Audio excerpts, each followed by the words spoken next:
اس پر ایک سوال میرے ذہن میں آ رہا ہے۔ دنیا میں بہت سی ایسی چیزیں ہیں جن کا ہم آج یعنی موجودہ دور میں تجربہ نہیں کر سکتے۔ کتاب کی اشاعت تو میرا خیال ہے 1936 میں ہوئی تھی نا؟ جی 1936 میں۔ تو اس وقت تو بہت سی ایسی سائنسی چیزیں ہوں گی جن کو لیبارٹری میں ٹیسٹ کرنا ممکن نہیں تھا۔ تو کیا ایئر کے مطابق وہ سب کی سب بے معنی تھیں؟ یہ ایک بہت منطقی اعتراض ہے، اور مزے کی بات یہ ہے کہ ایئر نے خود بھی اس کا بخوبی اندازہ لگایا تھا۔ اسی لیے کتاب میں تصدیق کی 2 قسمیں بیان کی گئی ہیں۔ اچھا، وہ کون سی ہیں؟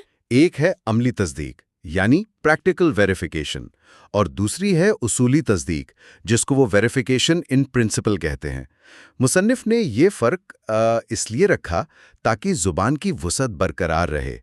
ایئر نے خود ایک بڑی دلچسپ مثال دی ہے۔ کون سی مثال؟ وہ کہتے ہیں کہ فرض کریں کوئی کہتا ہے چاند کے دوسری طرف یعنی اس کے تاریک حصے پر پہاڑ موجود ہیں۔ میرا خیال ہے میں سمجھ رہی ہوں۔ 1936 میں کسی کے پاس اسپیس شپ یا راکٹ تو تھا نہیں کہ وہ چاند کے پیچھے جا کے عملی طور پر دیکھ سکے۔ بالکل درست۔ یعنی اس وقت عملی تصدیق تو بالکل ناممکن تھی۔ ہاں، اس دور کی ٹیکنالوجی کے حساب سے ایک چاند کی پشت پر جانا اور عملی تصدیق کرنا ناممکن تھا، لیکن اصولی طور پر انسان کو یہ ضرور معلوم تھا کہ اگر اس کے پاس کوئی ایسی سواری آ جائے جو اسے وہاں لے جائے تو وہ اپنی آنکھوں سے دیکھ کر اس بات کا مشاہدہ کر سکتا ہے۔ اچھا، یعنی انسان کو وہ شرائط اور حالات معلوم تھے جن کے تحت یہ مشاہدہ ممکن ہو سکتا ہے؟ جی ہاں، تو چونکہ اصولی طور پر ہم جانتے ہیں کہ اس کا ٹیسٹ کیسے ہوگا، اس لیے یہ جملہ ایئر کے نزدیک معنی خیز ہے۔ واہ، یہ واقعی ایک زبردست دفاع ہے۔ لیکن اگر ہم سائنسی تجربات کو اسی کسوٹی پر پرکھیں تو ایک بہت بڑی الجھن پیدا ہوتی ہے۔ کیسی الجھن؟ دیکھیں، سائنس میں تو عمومی قوانین ہوتے ہیں نا، جیسے سائنس کہتی ہے کہ سنکھیا یعنی آرسینک زہر ہے، یا کشش ثقل ہر چیز کو نیچے کھینچتی ہے۔ ہاں بالکل کہتی ہے۔ اب ظاہری بات ہے، دنیا کے کسی بھی سائنسدان نے کائنات کا ہر ایک سنکھیا کا ٹکڑا تو کھا کر نہیں دیکھا کہ وہ زہر ہے یا نہیں، اور نہ ہی دنیا کی ہر چیز کو گرا کر دیکھا ہے۔ تو اگر ہمیں 100% حتمی تجربہ نہیں ملا تو کیا ہم سائنس کے ان بنیادی قوانین کو بھی بے معنی قرار دے کر کچرے میں پھینک دیں گے؟ یہ بہت گہرا سوال ہے۔ اگر یہ صرف 100% یقینی مشاہدے پر اڑا رہتا تو واقعی سائنس کا پورا ڈھانچہ گر جاتا۔ ہاں، کیونکہ سائنس تو امکانات پر چلتی ہے۔ بالکل، لیکن یہاں اس نے ایک اور بہت اہم فرق متعارف کروایا ہے جو سائنس کو اس اصول کی زد میں آنے سے بچاتا ہے۔ اس فرق کو وہ مضبوط تصدیقی یعنی اسٹرانگ ویریفیکیشن اور ضعیف یا کمزور تصدیقی یعنی ویک ویریفیکیشن کہتا ہے۔ اچھا، کمزور تصدیقی یہ کیا ہوتی ہے؟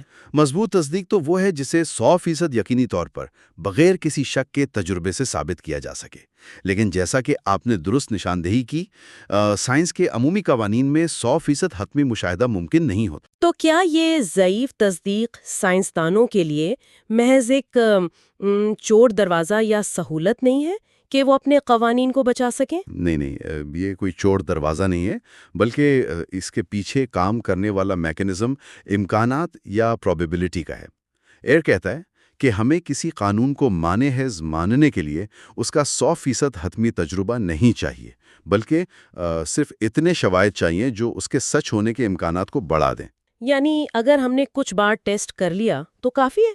ہاں، مطلب اگر آپ نے 1000 بار سنکھیا کو زہر کے طور پر کام کرتے دیکھا ہے تو یہ بار بار کا مشاہدہ اس قانون کے حق میں اتنے مضبوط شواہد پیدا کر دیتا ہے کہ اسے ضعیف تصدیق کے ذریعے مانحز مان لیا جائے۔ صحیح۔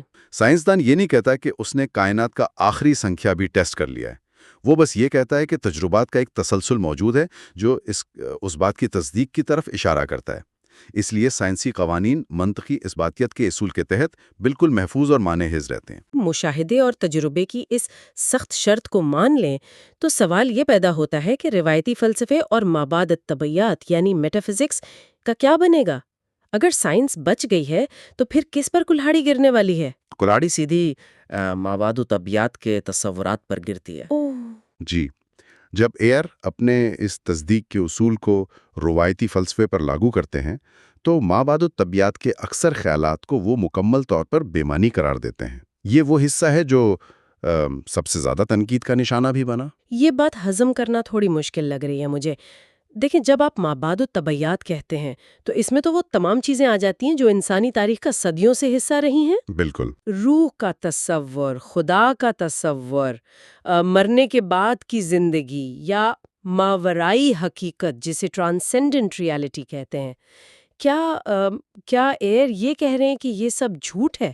نہیں، دیکھیں ایئر یہ نہیں کہہ رہا کہ یہ جھوٹ ہے. ایئر کی دلیل اس سے بھی ایک قدم آگے کی ہے. ایک قدم آگے کی؟ کیا مطلب؟ وہ کہتا ہے کہ جھوٹ تو وہ چیز ہوتی ہے جسے آپ ٹیسٹ کریں اور وہ فیل ہو جائے.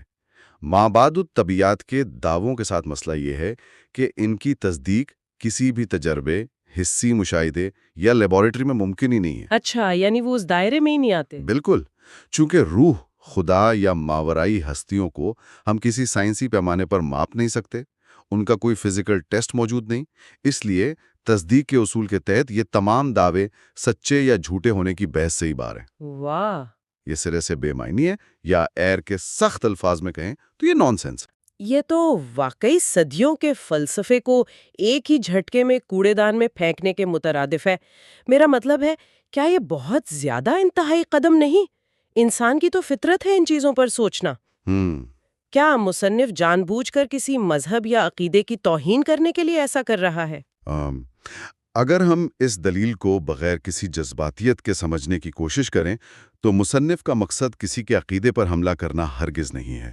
وہ کسی الحاد یا دہریت کا پرچار نہیں کر رہا. اچھا، لیکن یہ تو الحاد ہی لگتا ہے. حقیقت میں ایسا نہیں ہے. ایئر یہ بھی کہتا ہے کہ جس طرح خدا کے وجود کا اقرار کرنے والا دعویٰ بے معنی ہے، بالکل اسی طرح خدا کے وجود کا انکار کرنے والا دعویٰ یعنی دہریت یا ایتھیزم بھی بے معنی ہے. ہیں؟ وہ کیسے؟ کیونکہ دونوں ہی صورتوں میں آپ ایک ایسی چیز کے بارے میں حتمی دعویٰ کر رہے ہیں جس کا کوئی حسی تجربہ ممکن نہیں. ایئر کا ہدف صرف اور صرف منطق، زبان کی حدود اور گرامر کو واضح کرنا ہے. اچھا، زبان اور گرامر. جی. کتاب میں یہ بہت دلچسپ انداز میں بتایا گیا ہے کہ مابعد الطبیعیات کے فلسفی دراصل کوئی گہری حقیقت نہیں کھوج رہے ہوتے، بلکہ وہ گرامر اور زبان کی الجھنوں کا شکار ہوتے ہیں. یہ گرامر اور زبان کی الجھن کا نظریہ بڑا عجیب ہے. ذرا اس میکانزم کو کھولیں کہ آخر کوئی اتنا بڑا فلسفی محض زبان سے کیسے دھوکہ کھا سکتا ہے؟ اس کو سمجھنے کے لیے ہمیں انسانی نفسیات اور زبان کی ساخت کو دیکھنا ہوگا. انسان کی یہ نفسیات ہے کہ وہ سمجھتا ہے کہ اگر زبان میں کوئی لفظ موجود ہے اور وہ گرامر میں ایک اسم یعنی ناؤن کے طور پر استعمال ہو رہا ہے تو دنیا میں اس کا کوئی نہ کوئی مادی وجود یا ہستی بھی لازمی ہونی چاہیے. اچھا، مثال کے طور پر؟ کتاب میں اس کی کئی مثالیں موجود ہیں. مثلا لفظ کچھ نہیں یعنی نتھنگ. کچھ نہیں؟ اس سے کیسے دھوکہ ہوتا ہے؟ دیکھیں، جب ہم روزمرہ زبان میں کہتے ہیں کہ بکسے میں کچھ نہیں ہے یعنی nothing is in the box، ہاں، عام سا جملہ ہے. تو گرامر کے لحاظ سے یہ کچھ نہیں ایک چیز کی طرح برتاؤ کر رہا ہے. اب جو مابعد طبیعیات کے فلسفی ہیں وہ اس گرامر سے دھوکہ کھا جاتے ہیں. وہ سوچنے لگتے ہیں کہ یہ کچھ نہیں یا عدم عاقل ہے کیا. ہاں، وہ اس کو بھی ایک چیز سمجھ لیتے ہیں. بالکل. وہ اس کچھ نہیں کو ایک پراسرار وجود سمجھ کر اس پر بڑی بڑی کتابیں لکھ ڈالتے ہیں کہ عدم کی نوعیت کیا ہے، خالی پن کا وجود کیسا ہے. ایئر کہتا ہے کہ یہ محض گرامر کی غلط فہمی ہے. یعنی وہ لفظ کے جال میں پھنس گئے. ہاں، کچھ نہیں کوئی چیز نہیں ہے، یہ صرف ایک چیز کی غیر موجودگی کا نام ہے.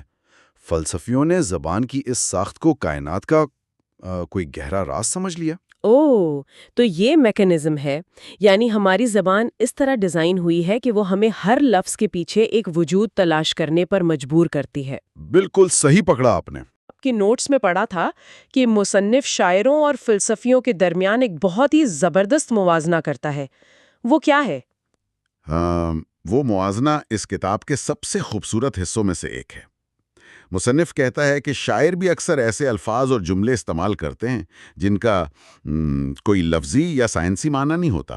ہاں، جیسے شاعر چاند سے باتیں کرتا ہے، ہواؤں کو پیغام دیتا ہے. بالکل. لیکن شاعروں اور فلسفیوں میں ایک بنیادی فرق ہے. شاعر کو معلوم ہوتا ہے کہ وہ جو بے معنی جملے بول رہا ہے ان کا مقصد جذبات کو ابھارنا اور جمالیاتی قدر یعنی ایستھیٹک ویلیو پیدا کرنا ہے۔ صحیح، شاعر یہ دعویٰ تو نہیں کرتا کہ وہ جو کہہ رہا ہے وہ کوئی سائنسی حقیقت ہے۔ جی ہاں، وہ جانتا ہے کہ وہ ایک فن تخلیق کر رہا ہے۔ لیکن فلسفیوں کے ساتھ ایسا نہیں ہے۔ بالکل، فلسفیوں کا المیہ یہ ہے کہ وہ اپنے ہی بنے ہوئے جال میں پھنس جاتے ہیں۔ وہ ان بے معنی جملوں کو، ان گرامر کی الجھنوں کو غلطی سے کائنات کی حقیقت سمجھ بیٹھتے ہیں۔ یعنی وہ دھوکہ کھا رہے ہیں۔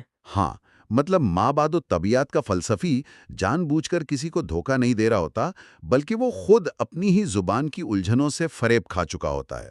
شاعر جانتا ہے کہ وہ استعارہ استعمال کر رہا ہے، جبکہ فلسفی اس استعارے کو حقیقت مان کر اس پر ایک پورا نظام کھڑا کر دیتا ہے۔ یہ تو واقعی ہوش اڑا دینے والی بات ہے۔ یعنی فلسفی یہ گمان کر رہا ہے کہ وہ کائنات کی گہرائیاں ناپ رہا ہے، اور ایئر دور بیٹھا یہ کہہ رہا ہے کہ بھائی تم صرف ڈکشنری اور گرامر میں الجھے ہوئے ہو۔ ہاں، کچھ ایسا ہی ہے۔ لیکن اگر ہم اس بات کو مان لیں کہ روایتی فلسفہ، مابعد الطبیعیات، روح اور ماورئی حقیقتیں سب بے معنی ہیں، تو پھر فلسفی کا کام آخر بچتا کیا ہے؟ یہ بہت اہم سوال ہے۔ میرا مطلب ہے وہ یونیورسٹیز میں بیٹھ کر کیا کرتے ہیں؟ اگر نئی حقیقتیں تلاش کرنا سائنس کا کام ہے تو پھر فلسفہ کیا کرے گا؟ یہ ایک ایسا سوال ہے جو قدرتی طور پر ذہن میں ابھرتا ہے، اور کتاب کے ایک اہم باب فلسفے کا کام یعنی دا فنکشن آف فلسفی میں اس کا جواب بھی موجود ہے۔ اچھا، کیا جواب ہے؟ مصنف نے واضح کیا ہے کہ فلسفے کا کام ہرگز یہ نہیں ہے کہ وہ دنیا کے بارے میں نئے حقائق یا نئے علوم دریافت کرے۔ یہ ذمہ داری مکمل طور پر سائنسدانوں، ماہرین طبیعیات اور ماہرین حیاتیات کی ہے۔ فلسفے کا اصل کام تنقیدی یعنی کریٹیکل اور تجزیاتی یعنی انالیٹیکل ہے۔ تنقیدی اور تجزیاتی، اس کو ذرا عام فہم انداز میں سمجھائیں۔ اس کا عملی مطلب کیا ہے؟ اس کا عملی مطلب یہ ہے کہ فلسفے کا مقصد ان تصورات، الفاظ اور مفروضوں کو واضح کرنا ہے جو ہم سائنس اور روزمرہ کی زندگی میں استعمال کرتے ہیں۔ الفاظ کو واضح کرنا۔ جی، فلسفی کا کام یہ دیکھنا ہے کہ سائنسدان جب کوئی لفظ استعمال کر رہا ہے، جیسے وقت یا مادہ یا وجہ، تو اس کا درست اور منطقی مطلب کیا ہے؟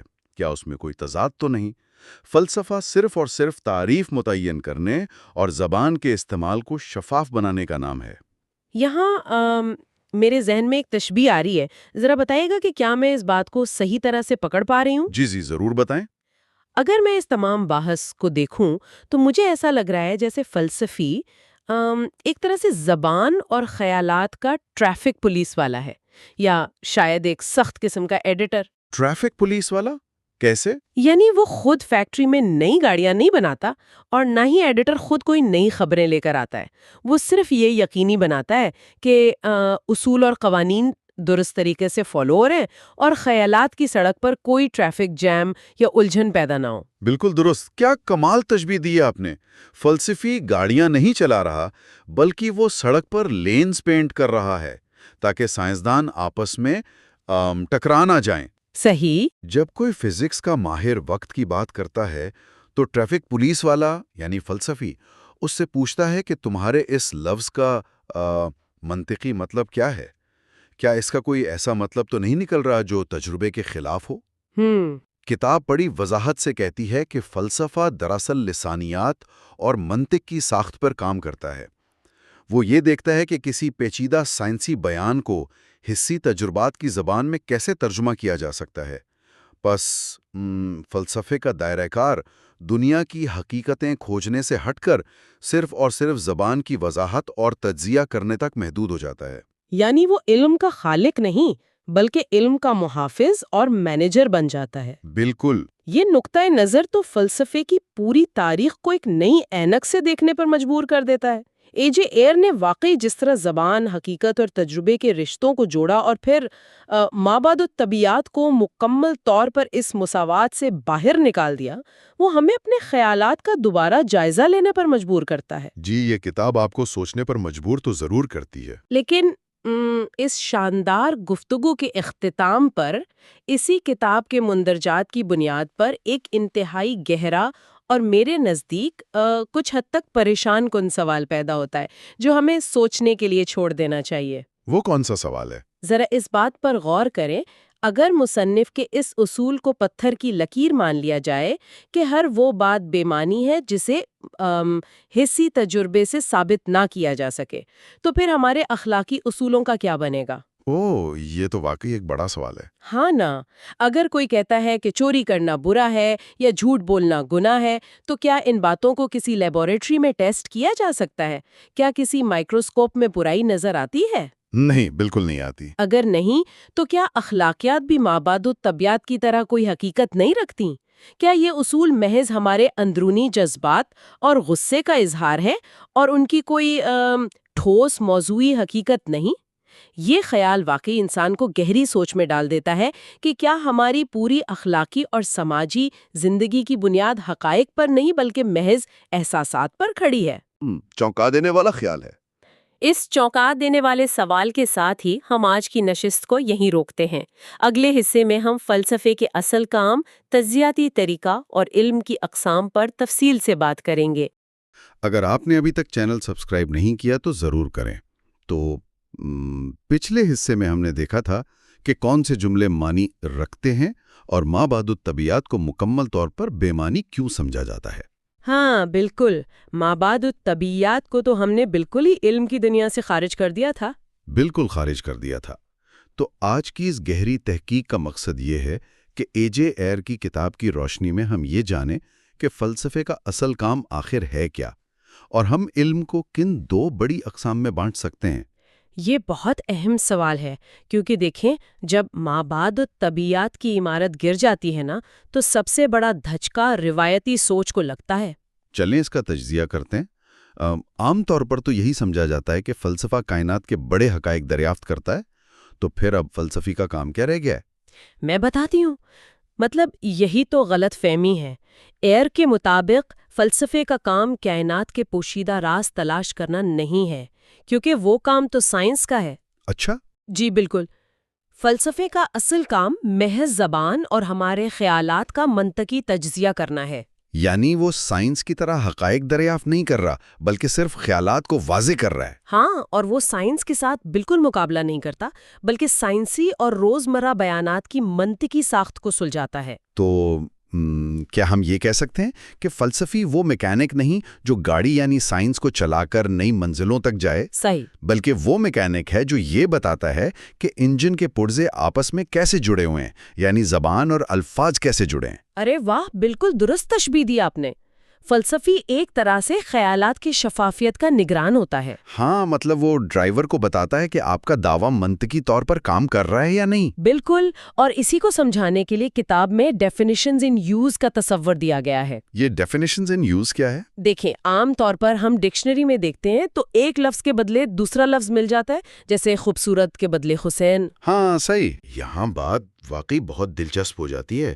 مطلب اگر فلسفہ صرف خیالات کو واضح کرنے کا نام ہے تو خیالات اتنے الجھتے کیوں ہیں؟ اس کی وجہ ہماری اپنی زبان ہے۔ یہاں جو بات سب سے دلچسپ ہے وہ یہ ہے کہ فلسفیانہ مسائل اکثر زبان کی غلط فہمی کی وجہ سے پیدا ہوتے ہیں۔ زبان کی غلط فہمی؟ یعنی ہماری زبان کی گرامر ہمیں دھوکہ دیتی ہے۔ بالکل دھوکہ دیتی ہے۔ جب ہم گرامر میں کسی لفظ کو بطور فاعل یا سبجیکٹ استعمال کرتے ہیں نا، تو ہم فرض کر لیتے ہیں کہ دنیا میں اس لفظ کے پیچھے کوئی ٹھوس چیز موجود ہے۔ اچھا، ذرا اس کی کوئی مثال دے کر سمجھائیں، کیونکہ یہ تھوڑا سا تجریدی لگ رہا ہے۔ ہاں میں سمجھاتی ہوں۔ جیسے انگریزی کا لفظ ہے نتھنگ، یعنی کچھ نہیں۔ اب اگر ہم کہیں کہ کمرے کے باہر ایک بلی ہے، تو بلی تو ایک وجود ہے، لیکن اگر ہم کہیں کہ کمرے کے باہر کچھ نہیں ہے تو گرامر کے حساب سے یہ لفظ بالکل بلی کی جگہ پر آیا۔ ارے ہاں بالکل۔ تو بس اسی وجہ سے کچھ فلسفی اس کچھ نہیں کو باقاعدہ ایک پر اسرار وجود سمجھنے لگ گئے کہ یہ کیا چیز ہے جو ہر جگہ موجود ہے۔ مطلب انہوں نے صرف زبان کے ایک استعمال کو ایک خیالی بھوت بنا دیا۔ بالکل سچ کہا آپ نے۔ یہ محض زبان کا ایک استعمال تھا جسے انہوں نے وجود سمجھ لیا، اور اسی طرح انگریزی کے لفظ از یا اردو کے لفظ ہے نے بھی بڑے مسئلے پیدا کیے، وہ کیسے؟ کیونکہ یہ لفظ بے وقت 3 کام کرتا ہے۔ ایک تو وجود ظاہر کرنا، جیسے خدا ہے۔ صحیح۔ دوسرا کام شناخت کرنا، جیسے یہ وہی شخص ہے۔ اور تیسرا کام کسی گروہ کا حصہ ہونا، جیسے بلی ایک جانور ہے۔ اچھا، تو فلسفی ان تینوں کاموں کو آپس میں ملا دیتے ہیں اور فلسفیانہ تنازعات جنم لیتے ہیں۔ بالکل، وہ ایک صفت کو وجود سمجھنے لگتے ہیں اور الجھ جاتے ہیں۔ تو اس سب کا کیا مطلب ہے؟ اگر فلسفہ زبان کو سلجھاتا ہے تو جو علم ہمارے پاس بچتا ہے جیسے سائنس یا ریاضی، تو ہم اسے کن خانوں میں رکھیں گے؟ لازمی علم یعنی اے پرائیوری نالج۔ تو پہلے یہ بتائیں کہ یہ تجرباتی علم کیا ہوتا ہے؟ تجرباتی علم وہ ہے جو سائنس کی طرح حسی تجربات پر مبنی ہو، جیسے لوہا گرم کرنے سے پھیلتا ہے۔ ہاں، یعنی جو ہم دیکھ اور سن سکتے ہیں۔ لیکن کیا یہ علم 100% یقینی ہوتا ہے؟ نہیں، بالکل نہیں۔ یہی تو اہم بات ہے کہ یہ کبھی بھی 100% حتمی نہیں ہوتا۔ مستقبل کے تجربات اسے غلط بھی ثابت کر سکتے ہیں۔ جیسے کشش ثقل کے پرانے نظریات بعد میں بدل گئے؟ بالکل صحیح۔ اب دوسری قسم کی طرف آتے ہیں جو ہے اے پرائیوری یا منطقی علم۔ ہاں، یہ وہ علم ہوتا ہے نا جو تجربے کے بغیر ہی سچ ہوتا ہے، جیسے کہ ریاضی؟ جی بالکل، لیکن اگر ہم اسے وسیع تناظر میں دیکھیں تو ایک مشہور فلسفی جان سٹیورٹ مل نے اس بات کو ماننے سے انکار کر دیا تھا۔ اچھا، اس نے کیا کہا تھا؟ اس کا نظریہ تھا کہ ریاضی بھی تجربے سے ہی آتی ہے۔ ہم بچپن سے 2 اور 2 چیزیں ملا کر 4 بنتے دیکھتے ہیں، اس لیے اسے سچ مان لیتے ہیں۔ بات تو اس کی تھوڑی بہت منطقی لگ رہی ہے۔ تو پھر ایئر نے اس کا کیا جواب دیا؟ ایئر نے اس نظریے کو بالکل رد کر دیا۔ فرض کریں آپ ایک ڈبے میں 2 جوتے رکھیں اور پھر مزید 2 رکھیں۔ صحیح۔ اور جب آپ ڈبہ کھولیں تو اندر 5 جوتے ہوں، تو آپ کا پہلا رد عمل کیا ہوگا؟ میرا رد عمل تو یہی ہوگا کہ یا تو میں نے گننے میں غلطی کی ہے یا کوئی چپکے سے ایک جوتا اور رکھ گیا۔ میں ریاضی کے اصول پر تو شک نہیں کروں گا۔ بالکل، اور یہی بات ثابت کرتی ہے کہ ریاضی تجرباتی علم نہیں ہے۔ ہم تجربے کو تو جھٹلا سکتے ہیں لیکن ریاضی کو نہیں۔ تو پھر ریاضی کی سچائیاں ہیں کیا اگر وہ تجرباتی نہیں ہیں؟ وہ دراصل ٹوٹالوجیز ہیں، یعنی ایسے بیانات جو اپنی تعریف کی روح سے ہی سچ ہوں۔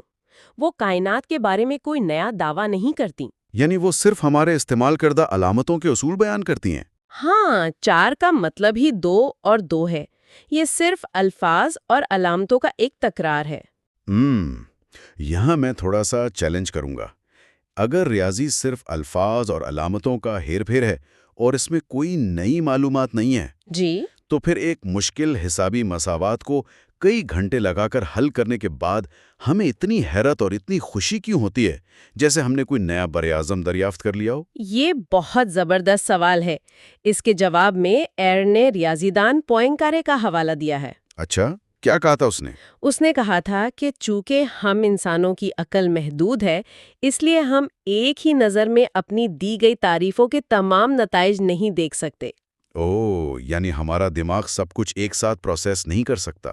بالکل، اگر کوئی لامحدود عقل والی ہستی ہو تو وہ مثلث کی تعریف دیکھتے ہی اس کے سارے نتائج جان لے گی، اسے کوئی حیرت نہیں ہوگی۔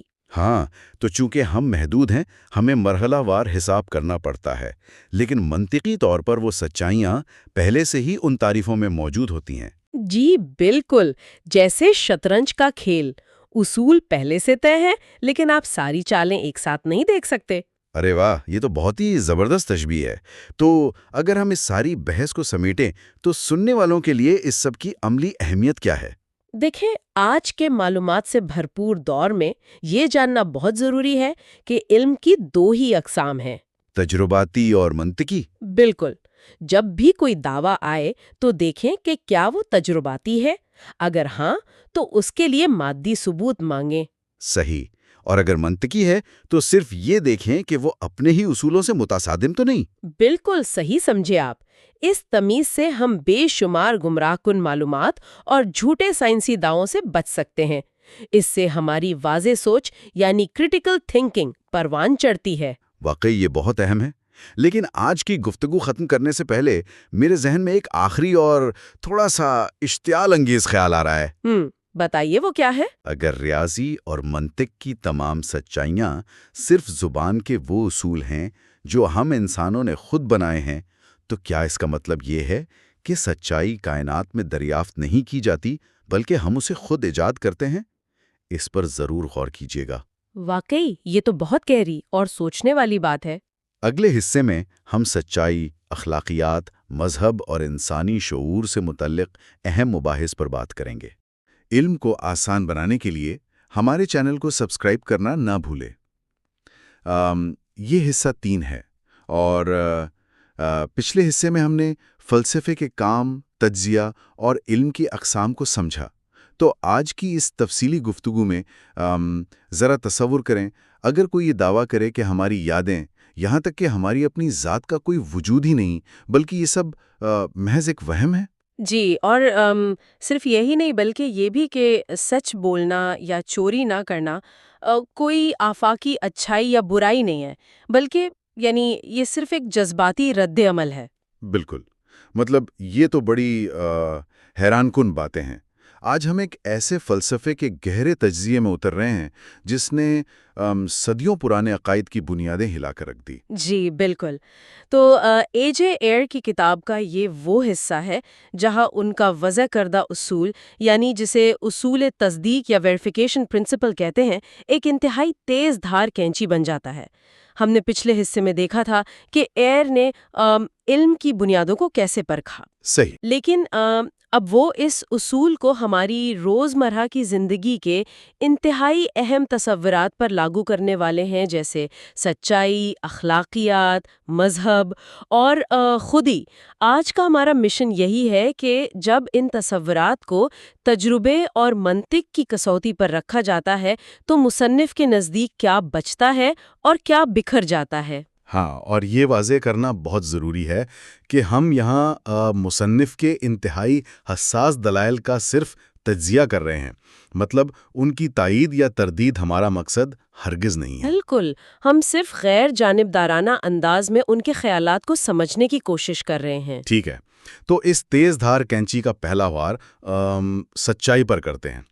عام طور پر جب ہم کسی بات کو سچ کہتے ہیں تو ہمارا مطلب ہوتا ہے کہ یہ ایک ٹھوس حقیقت ہے، لیکن کتاب میں ایئر نے سچائی اور امکان یعنی ٹروتھ اور پروبیبلٹی کو ایک بڑے عجیب انداز میں ملایا ہے۔ جی، ان کے نزدیک حتمی سچ جیسی کوئی چیز دنیاوی یا تجرباتی حقائق پر لاگو ہی نہیں ہوتی۔ ایئر کا استدلال یہ ہے کہ جب ہم کہتے ہیں کہ کوئی چیز حقیقت ہے تو ہم دراصل ایک مفروضہ یعنی ہائپوتھیسس پیش کر رہے ہوتے ہیں۔ اچھا، مفروضہ کیوں؟ ہم تو سائنس کو ہی سچائی مانتے ہیں نا۔ وہ اس لیے کیونکہ کائنات کے بارے میں ہمارا سارا علم ہمارے حواس پر مبنی ہے، اور چونکہ انسان نے کائنات کے ہر حصے کا مشاہدہ تو نہیں کیا نا، اس لیے کوئی بھی بیان مستقبل میں غلط ثابت ہونے کا خطرہ رکھتا ہے۔ نہیں، ایک منٹ رکیے، کیا اس کا مطلب یہ ہے کہ کل سورج نکلے گا کوئی 100% سچائی نہیں ہے، بلکہ صرف ایک ایسا مفروضہ ہے جس کے درست ہونے کا امکان بہت زیادہ ہے؟ یعنی سچ صرف ایک مہر ہے جو ہم زیادہ انفان والی باتوں پر لگا دیتے ہیں؟ ہاں، 100%۔ ایئر کی منطق بالکل یہی ہے۔ وہ کہیں گے کہ چونکہ انسان نے کروڑوں بار سورج کو نکلتے دیکھا ہے، اس لیے کل بھی اس کے نکلنے کا امکان یا پروبیبلٹی اتنی زیادہ ہے کہ ہم اسے سچ مان لیتے ہیں۔ صحیح، عملی زندگی کے لیے۔ جی، لیکن خالص منطقی لحاظ سے یہ 100% حتمی نہیں ہے۔ لفظ سچ کا مطلب صرف یہ ہے کہ اس بات کے درست ہونے کا امکان انتہا درجے تک زیادہ ہے، اور وہ یہ بھی کہتے ہیں کہ لفظ سچ کا جملے میں کوئی خاص کام نہیں ہوتا۔ وہ کیسے؟ مطلب کوئی تو فرق پڑتا ہوگا؟ دیکھیں، اگر کوئی کہے کہ یہ بات سچ ہے کہ ملکہ مر چکی ہیں، تو منطقی طور پر اس جملے کو جانچنے کا طریقہ بالکل وہی ہے جو صرف یہ کہنے کا ہے کہ ملکہ مر چکی ہیں۔ لفظ سچ کا اضافہ کوئی نئی انفارمیشن شامل نہیں کرتا۔ اچھا، تو یہ صرف اور صرف تصدیق کی ایک علامت ہے؟ مطلب ہم ایک مسلسل غیر یقینی کیفیت میں رہ رہے ہیں؟ لیکن اگر دنیاوی حقائق محض امکانات ہیں تو ان اخلاقی اصولوں کا کیا بنے گا جنہیں ہم معاشرے میں حتمی سچ مانتے ہیں؟ یہ جو ہی تو دھماکہ خیز حصہ ہے۔ جب اصول تصدیق کا اطلاق اخلاقیات پر ہوتا ہے تو ایئر روایتی اخلاقیات کو علم کے دائرے سے ہی باہر نکال دیتے ہیں۔ یعنی وہ حقائق بیان نہیں کرتے؟ بالکل نہیں. ان کا پیمانہ بڑا سخت ہے. کوئی بھی جملہ تبھی حقائق بیان کرتا ہے جب اسے کسی تجربے سے ثابت کیا جا سکے. اب ذرا ایک تصوراتی منظرنامہ دیکھیں. فرض کریں کوئی شخص کسی کا بٹوا چرا رہا ہے. ٹھیک ہے. آپ اس عمل کو کیمرے میں ریکارڈ کر سکتے ہیں، بٹوے کی قیمت ناپ سکتے ہیں. یہ سب سائنسی حقائق ہیں. لیکن ایئر کا سوال یہ ہے کہ اس واقعے میں وہ برائی کہاں ہے؟ برائی تو سمل کے اندر ہے، اس نیت میں ہے جس سے اس نے نقصان کیا. ایئر پوچھیں گے کہ کیا آپ اس برائی کو کسی لیبارٹری میں ناپ سکتے ہیں؟ کیا اس کا کوئی مادی وزن ہے؟ ظاہر ہے نہیں، مادی تو نہیں ہے. بس تو چونکہ جواب نفی میں ہے، اس لیے مصنف کے نزدیک جب کوئی کہتا ہے کہ چوری کرنا بری بات ہے تو وہ کائنات کی کوئی حقیقت نہیں بتا رہا. وہ محض اپنے اندر کی ایک کیفیت، اپنے جذبات کا اظہار کر رہا ہے. تو یہ صرف جذبات کا اظہار ہے جسے ہم ایکسپریشنز آف ایموشن کہتے ہیں. آ جاتا ہے. وہ دراصل بس یہ کہہ رہا ہے کہ مجھے چوری سے سخت نفرت ہے.